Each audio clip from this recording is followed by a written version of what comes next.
बिस्मिल्लाहिर्रहमानिर्रहीम। अस्सलाम वालेकुम। सोहेल आफरीदी साहब आपसे कुछ देर बाद कराची से रवाना होंगे, इस्लामाबाद आएंगे। अब देखना यह है कि वो इस्लामाबाद से पेशावर रवाना होते हैं या आज वो यहाँ स्टे करते हैं। लेकिन उनके कराची से वापस आने से पहले ही हो सकता है जब ये वीडियो आप देख रहे हो तब तक वो रवाना हो चुके हैं, और कुछ लोग तो वो होंगे जो ऐसे मौके पर वीडियो देख रहे होंगे जब वो यहाँ पर इस्लामाबाद पहुँच भी गए होंगे। लेकिन उनकी वापसी के सफ़र से पहले ही अगला लाएअमल आ गया है, अगला प्लान आ गया है कि वो स्ट्रीट मूवमेंट के सिलसिले में कहाँ जाएंगे। सोहेल आफरीदी साहब का जो दौरा कराची है उस हवाले से मैं इससे पहली वीडियो में बड़ी तफसील से जो मैं 23 उनकी कामयाबियाँ समझता हूँ वो मैं गिनवा चुका हूँ, और उसके नीचे मैंने दोस्तों से कहा था, सुनने वालों से, कि आप अगर इसके अलावा कोई कामयाबी समझते हैं तो आप बताएं। बहुत से लोगों ने कुछ और उनकी कामयाबियाँ जो देखने वालों की नज़र में जो जिन्होंने वो वीडियो देखी, तो वो भी मैं आपको किसी वीडियो में फिर अलग से बताऊँगा कि जो आम व्यूवर है हमारा, उनके नज़र में कौन कौन से ऐसी चीज़ें हैं जो हमसे इग्नोर हो गई थी, जो वो समझते हैं कि सोहेल आफरीदी साहब की वो कामयाबी हैं। तो मैं अब उनकी जो कामयाबी है उसको तो मैं तो नहीं जाऊँगा क्योंकि उसके ऊपर मैं तफसील से बात कर चुका हूँ। लेकिन उनके खिलाफ बयानात का सिलसिला शुरू हो गया है, ज़राए से भी और हुकूमत की तरफ से भी प्रेस कॉन्फ्रेंसेस भी शुरू हो गई हैं। उन्होंने क्या ऐसा किया है जिस वजह से उनके खिलाफ जो है ये सब कुछ शुरू हो गया है। मैं आपको बताता हूँ उनका एक बयान जिस पे बहुत सख्त रद्दअमल दिया गया है, वो कितना सख्त है वो भी आपके सामने रद्दअमल भी रख दूँगा। उनसे सवाल किया गया कि DGSPR ने कहा कि दहशतगर्द बाकी सियासी जमातों पर तो हमले करते हैं, तहरीक इंसाफ पर क्यों नहीं करते। इस पे सोहेल आफरीदी साहब ने जवाब दिया कि इसने बड़ी नीच हरकत की है। 1947 से लेकर 2025 तक किसी इदारे के अफसर का ये सबसे बड़ा झूठ है। ये हमें मरवाना चाहता है। क्या ये चाहता है कि दहशतगर्द पाकिस्तान की सबसे बड़ी सियासी पार्टी पर हमले करें? क्या ये हमें दहशतगर्दों के रहमो करम पर छोड़ना चाहता है? हमारे लोग शहीद हो चुके हैं, जख्मी हो चुके हैं, और ये कहता है कि दहशतगर्द हम पर हमले क्यों नहीं करते। इस पे हुआ ये कि जब ये उनका ये बयान चला बहुत ज़्यादा, अच्छा उन्होंने कुछ और भी कहा, वो भी मैं आपके सामने रख देता हूँ। वो उन्होंने क्या कहा जिस वजह से भी शायद ज़्यादा जो है वो हाइप क्रिएट हुई उनके बयानात की। उन्होंने कहा कि उन्होंने वकला को कहा कि हमने आइन के लिए खड़ा होने और आइन ने फ्रीडम ऑफ स्पीच की इजाज़त दी है। इधर आप सच बोलते हैं, उधर उठा लिए जाते हैं। आइन ने इजाज़त दी कि कहीं भी जलसा आप कर सकते हैं, जलसे का ऐलान करते हैं तो रोड ब्लॉक किया जाता है। वज़ीर आला को रात की तारीकी में सुनसान सड़कों पर दहशतगर्दों के रहमो करम पर छोड़ा जाता है। आइन और कानून की बालादस्ती और आज़ाद अदलिया की बहाली के लिए जब आप वकला निकलेंगे तो आपके गिरबान पर हाथ डालने से पहले इनको मेरे गिरबान पर हाथ डालना पड़ेगा। आप पर गोली चलाने से पहले इनको मेरे सीने पर गोली चलाना पड़ेगी। एक इदारे का तर्जमान प्रेस कॉन्फ्रेंस करता है, तमाम वज़ीर आला की गुण गाता है, लेकिन एक वज़ीर आला के खिलाफ साजिश करता है, उसकी वीडियो चलाता है। ये इम्तियाजी सलूक है। 4.5 करोड़ लोगों पर जुल्म है, उनको उकसाया जा रहा है, लेकिन यानी KP के लोगों को उकसाया जा रहा है। लेकिन इमरान खान ने पुरअमन जद्दोजहद का कहा है, इसलिए हम बंदूक नहीं उठाएंगे, कलम से इनका मुकाबला करेंगे और जद्दोजहद जारी रखेंगे। ज़िंदगी और मौत, इज़्ज़त और ज़िल्लत और रिस्क रब ने देना है, तो हम क्यों डरें? किससे डरें? हमने अपने हकूक़ के लिए खड़ा होना है। हमारे लिए किसी तारिक बिन ज़ियाद और मोहम्मद बिन कासिम ने नहीं आना, हमने खुद अपनी जंग लड़नी है। वरना मुमकिन नहीं घर में बैठकर हकीकी आज़ादी प्लेट में मिल जाए। किसी को हकीकी आज़ादी प्लेट में रख कर नहीं दी जाएगी। हम सबको अपने मुल्क को, अपने वतन को, अपने आने वाली नस्लों के मुस्तकबिल को बचाने के लिए निकलना होगा। फिर वो कहते हैं कि मैं एहतजाजी सियासत का चैंपियन हूँ, और उन्होंने कहा कि हम पर इल्ज़ाम लगाया जाता है कि इंतशारी और एहतजाजी सियासत करते हैं। हम आइन और कानून के रास्ते इख्तियार करने के बाद एहतजाजी रास्ता अपनाते हैं। जब मैं वज़ीर आला बना तो सबको ख़त लिखा और सबको ख़त लिख कर कहा कि मुझे मेरे लीडर, मेरे कायद इमरान खान से मिलने दिया जाए, लेकिन मुझे मेरे लीडर इमरान खान से जो है वो नहीं मिलवाया गया। अच्छा, उसके बाद उनके इन बयानात के बाद और भी उनके बहुत सारे बयानात हैं, मोस्टली आप सुन चुके होंगे सोशल मीडिया पे, इसलिए मैं उनको रिपीट नहीं करूँगा। पहला रद्दअमल जो है वो गरीदा फारूकी साहिबा की तरफ से आया। गरीदा फारूकी साहिबा ने ऊपर लालो लाल कर दिया ट्वीट को, यानी ऊपर वो जो एमरजेंसी वाली बत्तियाँ होती हैं, लाइटें होती हैं, वो लगाई और रेड कर दिया, सारा खून कर दिया अपने ट्वीट को। यानी इतना यानी उनके वो जिस तरह से कहते हैं ना कि फलां की आंखों में खून उतरा हुआ था, तो उनके ट्वीट में खून उतरा हुआ है। तो लालो लाल जो उनका ट्वीट है उसमें वो लिखती हैं कि वज़ीर आला खैबर पख्तूनख्वा ने DGSPR के बारे जो नामुनासिब गुफ्तगू की और जिस तरह से इदारे पर इल्ज़ामात आयद किए, मुतलका ज़राए के मुताबिक ये वही सफ़ेद झूठ और स्याह पॉलिसी का तर्ज अमल है। आगे वो कहती हैं कि सोहेल आफरीदी ने कल रात मीडिया के सामने एक बार फिर गैर माकूल और मन घड़त बात की जो उनके और उनकी जमात की फ़ौज के इदारे से बिलअमूम और DGSPR से बिलखसूस ऑब्सेशन को ज़ाहिर करती है। सोहेल आफरीदी दहशतगर्दी को कौमी खतरा करार देते हैं, मगर दहशतगर्दों के खिलाफ हर कार्रवाई की मुखालफत खुद इस दावे की नफ़ी है। यानी एक तरफ वो दहशतगर्दी के खिलाफ बात करते हैं, लेकिन फिर दहशतगर्दों के खिलाफ कार्रवाई की वो मुखालफत करते हैं। हालांकि मुझे नहीं लगता कि उन्होंने कहीं भी दहशतगर्दों के खिलाफ कार्रवाई की मुखालफत किया। वो तो कहते हैं कि सिर्फ पॉलिसी हमें ऑन बोर्ड लेकर बनाएं, KP के लोगों को ऑन बोर्ड लेकर बनाएं, इसके अलावा तो वो कुछ नहीं कहते। उन्होंने कभी ये नहीं कहा कि आप दहशतगर्दों को कोई फ्री हैंड दे दें। फिर आगे गरीदा फारूकी साहिबा कहती हैं कि जिस इदारे पर इल्ज़ाम तलाशी की जा रही है वो रोज़ाना दहशतगर्दी के खिलाफ कुर्बानियाँ दे रहा है, सूबे भर में दहशतगर्दों। अच्छा, ये जो गरीदा फारूकी साहिबा का बयान है ये उनका बयान नहीं है, ये वो कह रही हैं कि वही ज़राए जो अंसार अब्बासी साहब के हैं उन ज़राए से वो कोट कर रही हैं कि वो ज़राए ये कह रहे हैं। आगे वो कहती हैं कि जिस इदारे पर ज़राए ये कहते हैं कि जिस इदारे पर सोहेल आफरीदी इल्ज़ाम तराशी कर रहे हैं वो इदारा रोज़ाना दहशतगर्दी के खिलाफ कुर्बानियाँ दे रहा है। सूबे भर में दहशतगर्दों, जराइम पेशा और सियासी अवामिल का गठजोड़ जो है वो मसरूफ़ अमल है, जिसे हुकूमती पुष्टपनाही मुयसर है। अच्छा, ये बार बार कहा जाता है कि KP में सियासत और दहशतगर्दी का गठजोड़ है। लेकिन अभी तक एक भी सबूत हमारे सामने ऐसा नहीं है, अभी तक एक भी ऐसा सबूत हमारे सामने नहीं है जिसमें यह बताया जाए कि पीटीआई का फलां बंदा दहशतगर्दों को इसलिए सपोर्ट कर रहा है कि दहशतगर्द उसको ये पैसा दे रहे हैं या फलां मुल्क उसको ये पैसा दे रहा है। हमारे सामने ऐसा कोई सबूत नहीं है।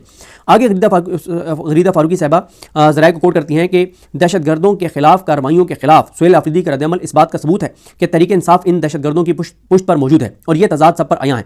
इमरान खान की अपनी ट्वीट गवाह है कि दहशतगर्द अवामी नेशनल पार्टी को इसलिए निशाना बनाते हैं क्योंकि वो दहशतगर्दी के खिलाफ बोलती है।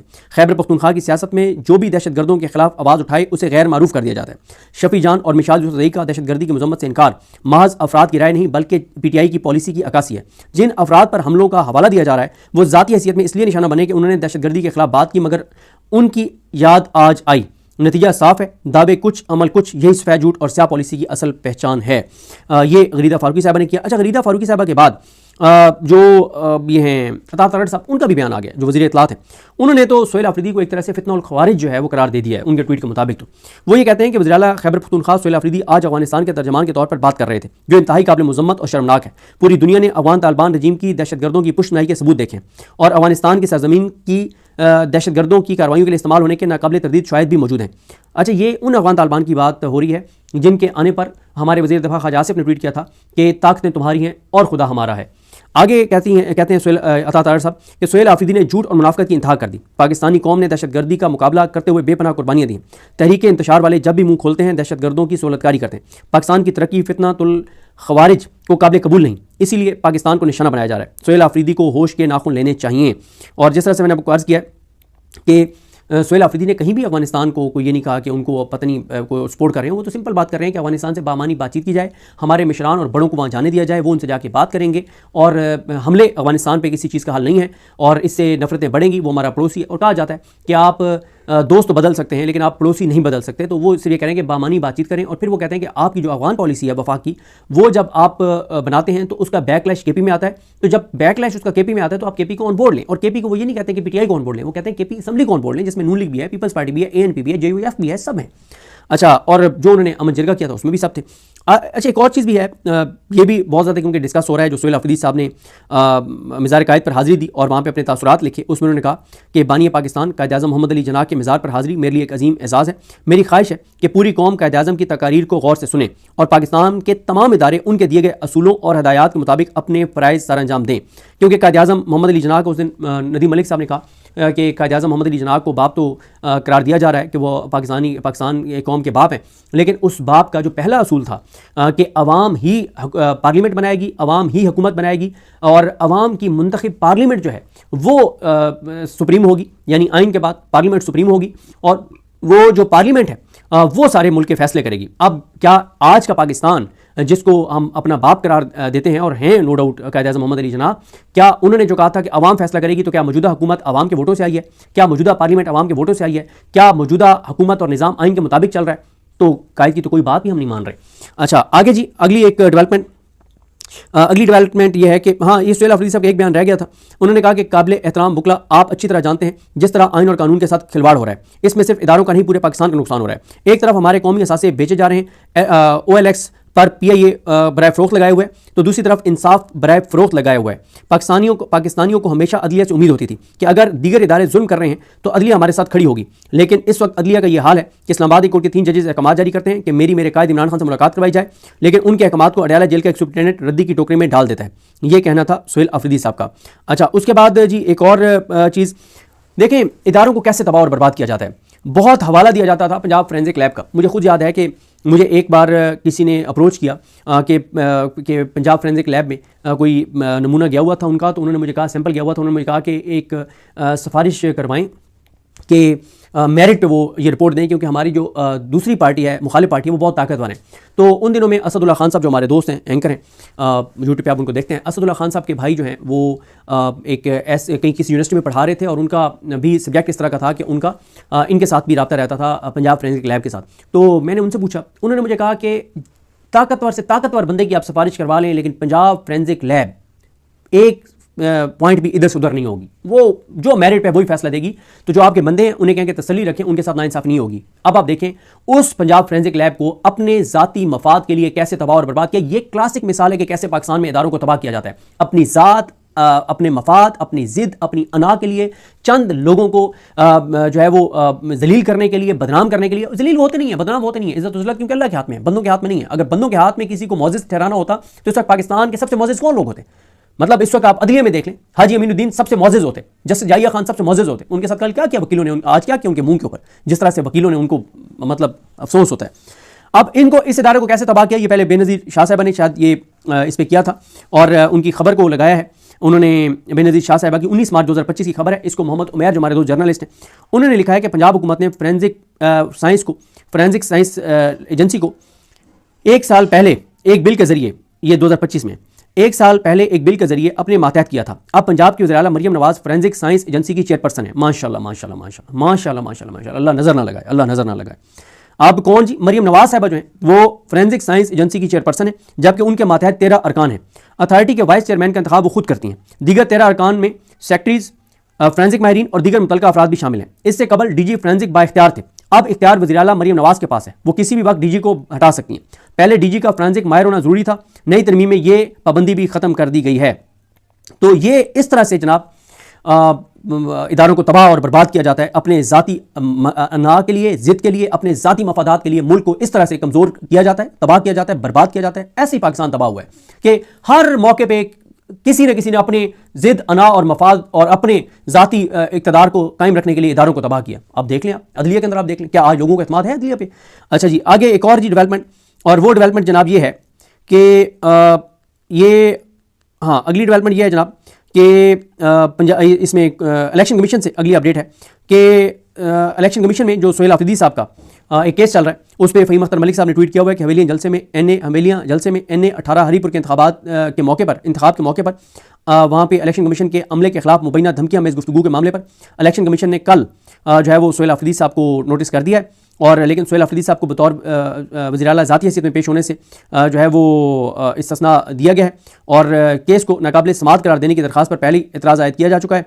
और बहरहाल आगे वो लिखते हैं कि गुज़िश्ता समाअत पर सोहेल आफरीदी के वकील को दरख्वास्त दोबारा दायर करने और पावर ऑफ अटार्नी जमा कराने की हिदायत की गई थी। ये दरख्वास्त मुस्लिम लीग नून के बाबर नवाज़ ने इलेक्शन कमीशन में दायर की थी, जिसमें उन्होंने सोहेल आफरीदी के खिलाफ कार्रवाई की इस्तदा कर रखी है। तो ये जनाब अब कल जो है वो ये होगा। और इसी तरह से एक और बड़ी डेवलपमेंट है, वो ये है कि कोर कमांडर जो पेशावर हैं उनको एक कमेटी बनाई गई है, जो सूबाई असम्बली है KP की, उन्होंने एक कमेटी बनाई है जिसमें नून लीग भी है, पीपल्स पार्टी भी है, ANP भी है, JUF भी है, PTI भी है। और ये कमेटी है, इस कमेटी ने जो कोर कमांडर पेशावर हैं उनको लिखा है कि वो आएँ और कमेटी को सूबे की मजमूई अमन अमान और सिक्योरिटी सूरत हाल पर जो है वो ब्रीफिंग दें। और वो कहते हैं कि हम मुख्तलिफ सरकारी इदारों से ब्रीफिंग ले चुके हैं और इसी तरह से ज़मशुदा जो अजला हैं उनमें जारी सिक्योरिटी ऑपरेशन पर भी ब्रीफिंग दरकार है। ये ख़त लिखा गया है कोर कमांडर पेशावर को। अब देखते हैं कि कोर कमांडर पेशावर जो है वो आते हैं या नहीं आते। एक और खबर, इनकी कांपें टांग रही हैं, इनका खौफ आपके सामने है कि इस्लामाबाद के बल्दियाती इंतखाबात मुलतवी करने के लिए वज़ीर-ए-आज़म की सिफारिश पर सदर जरदारी ने ऑर्डिनेंस जारी कर दिया है और 15 फरवरी को इलेक्शन होने थे, बल्दियाती इलेक्शन, वो मुलतवी कर दिए गए। वजह यही है कि यहाँ पे एक्टिविटी शुरू हो जाती और PTI ने पहले 3 सीटें जीती हुई हैं। आमिर मुगल साहब जीत गए थे फॉर्म 45 के ऊपर और जो दीगर 2 उम्मीदवार थे, शुएब शाहीन साहब भी जीत गए थे, अली बुखारी साहब भी जीत गए थे। तो अब यहाँ पे बल्दियाती इलेक्शन मुलतवी कर दिए गए हैं। और ये वैसे मैं फ़हीम अख्तर मलिक साहब को कहूँगा कि इसके ऊपर लिखे कि कितना अर्सा हो गया कि यहाँ पे बल्दियाती इलेक्शन नहीं हुए। फिर एक और खबर जनाब, स्पीकर कौमी असम्बली ने ऐलान कर दिया कि अपोजिशन लीडर की तैनाती का प्रोसेस उन्होंने शुरू कर दिया है और उन्होंने कहा कि कल उन्होंने कहा कि जो अरकान असम्बली हैं अपोजिशन के, उनको दस्तखतों की तस्दीक के लिए उन्होंने कल तलब किया और उन्होंने कहा कि 14 जनवरी शाम 3 बजे जो है वो अरकान की गिनती का अमल जो है वो मुकम्मल किया जाएगा। तो अब देखते हैं कि क्या जो है वो सूरत हाल बनती है। और आखिर में जनाब बात करते हैं कि सोहेल आफरीदी साहब की स्ट्रीट मूवमेंट जो है, जिस तरह मैंने शुरू में अर्ज़ किया था कि उसका अगला प्लान आ गया है। तो ये जुनैद अकबर साहब ने ऐलान किया कि स्ट्रीट मूवमेंट के तहत 3 रैलियों को ऐलान उन्होंने किया है। 17 जनवरी बरोज़ हफ्ता हरीपुर से मनसेरा तक रैली होगी। 24 जनवरी बरोज़ हफ्ता पेशावर ता नौशहरा से होते हुए मर्दान और फिर स्वाबी में ये रैली इख्तिताम पजीर होगी। 25 जनवरी को बरोज़ इतवार जो है वो मैंगोरा से तिमरगरा जो है वहाँ तक जो है वो रैली होगी। तो ये 3 रैलियों का जो है वो ऐलान कर दिया गया है।